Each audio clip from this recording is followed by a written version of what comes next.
Relationships Before Marriage, The Grammar of Family Life, Part 2, by Archpriest Pavel Gumerov. Why is the candy and flowers phase of a relationship so important? What qualities are necessary for a future spouse, husband and wife? What must they discuss with one another? How to deal with the inadequacies of our chosen one? Hello, dear friends. We are continuing our cycle of conversations on the family. Today's theme will be familiarity and relationships before marriage. A time of extraordinary happiness. The time of falling in love and of relationships until marriage is that amazing season hymned by many poets and authors.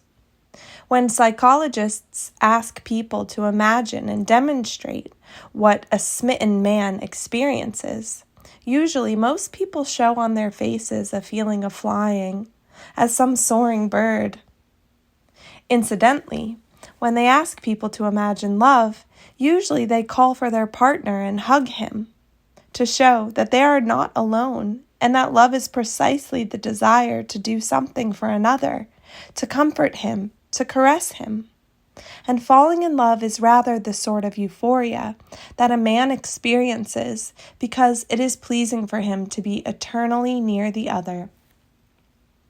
Elder Paisios of the Holy Mountain said this: attraction, infatuation, is also created by God, and not accidentally, because two completely different people become as one, whole in family life, and their differences, their dissimilarities, which will be especially manifested in the first years of marriage, should be overcome by just such a mutual attraction. Otherwise, without mutual attraction, the elder says, no one would be able to start a family, because this is a very, very complicated matter. Thus, today we will be speaking about the most common questions connected with the theme of relationships before marriage, of falling in love. These relationships are extraordinarily important, but today, regretfully, the majority of people, I don't mean Orthodox people, thankfully, begin family life by living together. They are united in a common household, in common affairs, and of course, passion, the sexual attraction they feel for one another. But thereby, they have skipped over a very important, very necessary period, the period of preparation for marriage. For the premarital period is the dress rehearsal. It is a, quote, school for young soldiers before entering into marriage. People have much to learn and must discuss many important points with their future spouses. Get used to another person, learn to build a mutual relationship with one another, learn more about one another, learn to forgive and endure and to love and gently relate to one another. This period is a period of courtship. We sometimes call this the candy bouquet period. A young man says some sweet words to a young woman, gives her gifts, takes her hand when she is getting off the bus, and everyone wants to do something for another. And when a relationship immediately begins with cohabitation, everything is as if turned on its head.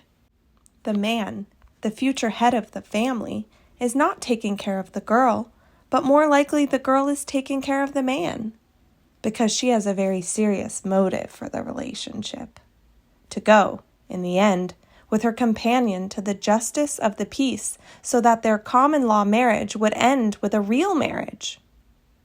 And what kind of family head will this man be, if everything from the very start of the relationship revolves only around him? If his companion does everything for him, gives him everything, and he has no obligations of any kind? He doesn't even have the incentive or desire to do anything for her or to serve her in any way. The period of courtship helps people to unite and to overcome the difficulties of the first years of marriage. How we will then remember this time. They're the most amazing memories. And with what pleasure we will pursue our wedding photo albums then, with photos of your first joint trip on your honeymoon. This time, the period of courtship, is always recalled with great gratitude and with some kind of nostalgia. And it's very important, because in family life, people should not forget about tenderness, about affection, about nurturing one another and serving one another. And those who don't forget about it preserve their familial happiness for many, many years.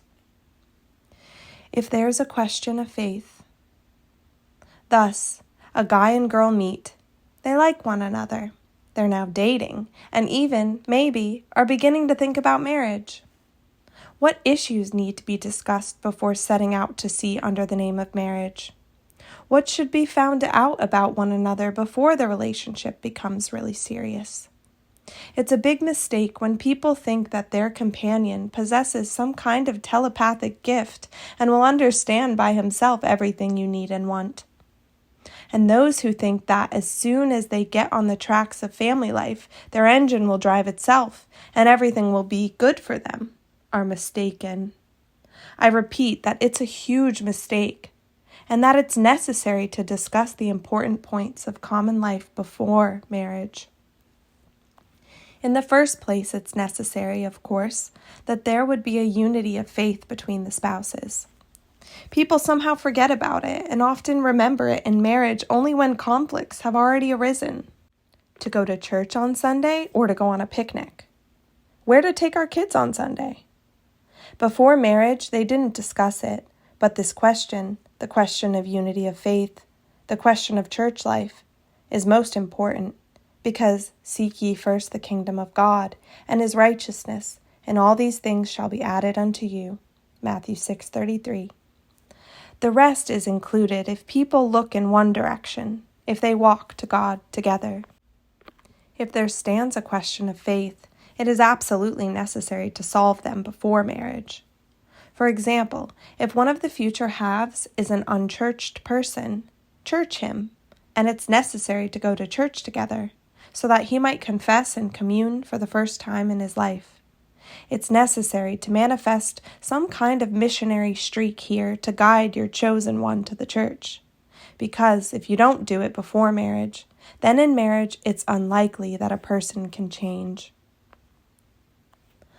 A real man, a real woman. What qualities should a spouse possess? For a girl, it's very important to see how her chosen one communicates not only with her, of course he will care for her and show her signs of attention, but how does he behave with other people? Is he able to make friends? Does he give up his seat on the bus, for example, to the elderly or pregnant woman? It says a lot about a man. You have to see how he behaves with his parents. Why is this last point so important? Because we very often, in starting our families, act out our parents' script. And if a man is rude with his parents, if he talks back to his parents, this conflict will find its way into your family. And after some time, your spouse will address you just as rudely. We need to look at the purely masculine qualities. Which are those? First of all, of course, is responsibility. A man must answer for his words, for his deeds, before God and before his family. Another critical quality for a man is diligence. Infantilism is a malady of many modern young people. They live off of their parents until they're 30, don't want to receive an education, and don't want to go to work. How will such a person feed and support a family? But if we see a person constantly changing jobs, jumping from place to place, in Soviet times such people were called drifters, it's also not good. And now to talk about girls. Fyodor Dostoevsky, when getting married after the death of his first wife, reasoned thus: which wife to choose? Kind, beautiful, or smart? I will marry the kind one. She will love me and care for me. And kindness, it is the beauty of a woman's soul, a very important feminine quality. It is in kindness precisely that femininity is found. Psychologists say that a woman is more inclined towards empathy and compassion. For her, it's natural to want to do something for her loved one. What other qualities are important in a girl? Respect. And firstly, respect for her parents. If a wife doesn't respect her parents, she won't respect her husband either. Love for children is another important feminine quality. Generally, the question about how many kids to have, as many as the Lord gives, or 2 or 3, should be discussed before marriage. Questions on the upbringing of the children are also necessary to discuss before marriage. Don't talk only about love. Much in marriage depends on what kind of family your future spouse grew up in. Were they an only child, or, conversely, did they grow up in a large family? Because, as I already said, the script of your parents will be repeated in your families. Let's imagine that a man grew up in a large family, but the girl was an only child, and not having younger brothers or sisters, she didn't learn how to speak with children. And generally, for example, she wants a career because she received a wonderful education and wants to progress on this path, to work, to create, and so on. She absolutely doesn't want to sit at home and raise children, however many the Lord gives. Therefore, the question of how many kids is absolutely necessary to discuss, as I already said, before marriage, because it will be very difficult to talk about in marriage. So, to discuss the question of faith, which I already spoke about, the question about children, the question of who to live with parents or separately, is also very important. Alas, spouses often put this question, and moreover put it bluntly, only after marriage. Quote, "We will live only with my mother because that's what I want. Because for me, it's very comfortable because my mama has looked after me my whole life." And the other half, for example, absolutely doesn't want that. She has her own mother, or she wants to live separately, to build their own nest. It's also necessary to discuss other serious and important questions, because if before marriage people have unity, if they are concerned about the same things, if they talk about those things, then naturally they will also have something to talk and chat about in marriage. How long to date before marriage? How long to date and how? Experienced spiritual fathers have said that you should date no less than a year before marriage. I remember when I was studying in seminary, Father Kirill Pavlov gathered us seminarians, and we posed this question. He answered, a year. And Father John Krestiankin also said that having observed a person for a year and communicating with them, you will know. And what's more, you need to communicate not on Skype, not on the internet, but in person. Of course, people can meet in social networks, but it's necessary, of course, to talk in reality, going on trips together, doing things together. It's also good to do some volunteering together, to see each other in different situations, not just when we go to the movies with him or when he says some nice words, but in various situations, interacting with different people. Of course, it's very good to meet the parents. It's also a very important matter. A young woman came to me recently with a very difficult family situation. She said the main reason for this trying family situation is that until marriage, she couldn't even enter her future spouse's parents' house. Her fiancé's parents were dead set against her, didn't want to talk with her, which should have alarmed her long ago. She never even saw her future mother-in-law before the marriage. The first time was at their wedding. And now the mother-in-law quite seriously interferes in their family life, setting her husband against her and so on. Of course, such problems should be resolved before marriage. Why is it necessary to date for a year before marriage? Within a year, a person will usually show his true face, his true self in various situations, and we know that even his mood, even his psychosomatic condition changes in different periods, for example. climactically. There are the notorious springtime autumnal periods of aggravation for people with some kind of borderline mentality. We have an inclement and heavy climate, and a lack of sunshine too, by the way, which impacts a lot of people. We can meet with someone in spring. He can present himself very positive, bright, and joyful. And then, when we talk with him in winter, in our Muscovite winter, in the slush and mud, it turns out that he has completely different character. Maybe his serotonin levels jump around like that. In a year, as I already said, a man reveals not only his good qualities, for which we started to love him, but also those that aren't so good, and we should get used to it, because we marry not only his strengths, but also his flaws, qualities which we can endure, that we can tolerate in marriage. Who to change, yourself or the other? But how to live with another's flaws? Is it all right, having noticed something in your future other half, to fix it? And what if there are their flaws which reveal themselves in all their might in marriage? I'll answer the first part of the question. Generally, to fix someone is not our business, but that of the person himself. We can influence a person by love, affection, and patience, but we can change only our own behavior. If something's going wrong, probably it's we who didn't behave so well.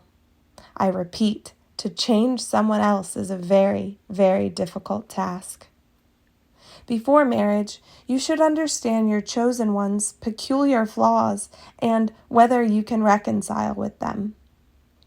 The strongest feelings of infatuation shouldn't completely rob us of our reason. They partially rob us of our reason, of course, but it happens that a person doesn't notice such obvious things, doesn't want to notice, even though everyone tells him that his fiancée is absolutely not for him, doesn't match him, and that he will have great problems with her. I remember a girl who everyone dissuaded from marrying a divorced man. Behind his back was a previous failed marriage. He was much older than her and had problems with alcohol. She rushed into the maelstrom of love anyways, got married, and after a while they split. He left her with the children. It all ended because of precisely what she was warned about, but infatuation didn't allow her to see his serious flaws. What flaws, in my view, are incompatible with marriage? That is, that make it absolutely impossible to get married to a person as long as he hasn't fixed them, or to very seriously reflect upon whether it's worth it to connect your life with him. The passion for wine drinking, alcoholism, and even more so drug abuse. The passion of lust. If we know that a man has on his shoulders several previous marriages and that he is generally very avid for the opposite sex, this very serious passion of his will hamper your marriage. The passion of despondency, the passion of anger. If we see before marriage that a man can't control flaring up and yelling or inclines towards despondency, often finding himself in some kind of melancholy or depression. Marriage is, of course, a school where a man learns many things.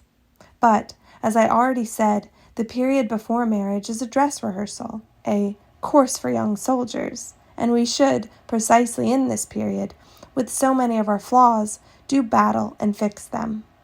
Because when someone lives alone, he is very often quite egotistical. That is, he likes everything about himself.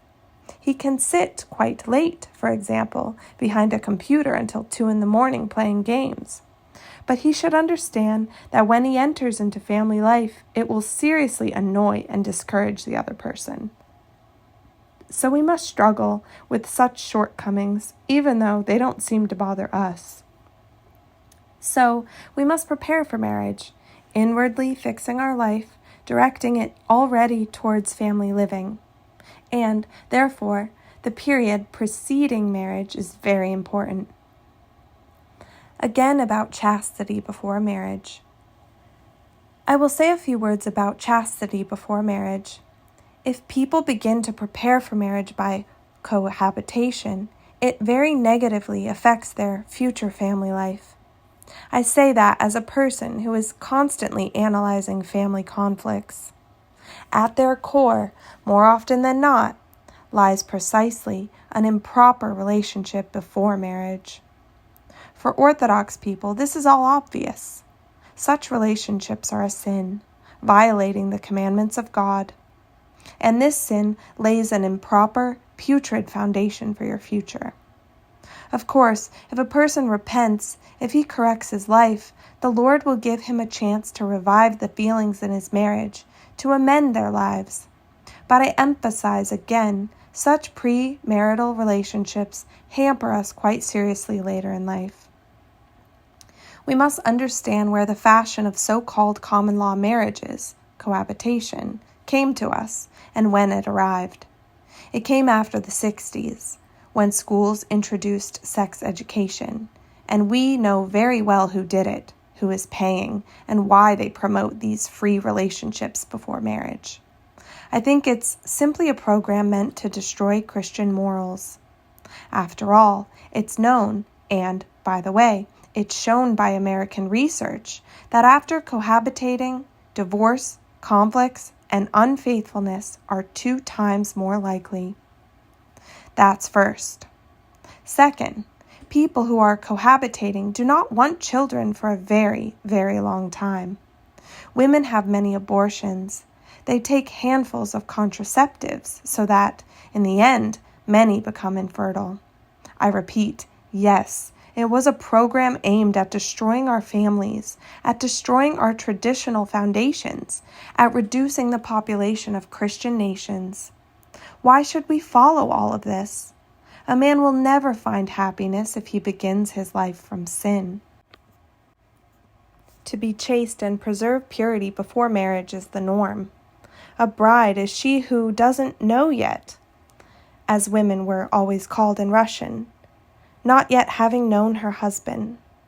She preserves purity, and therefore she has a white dress.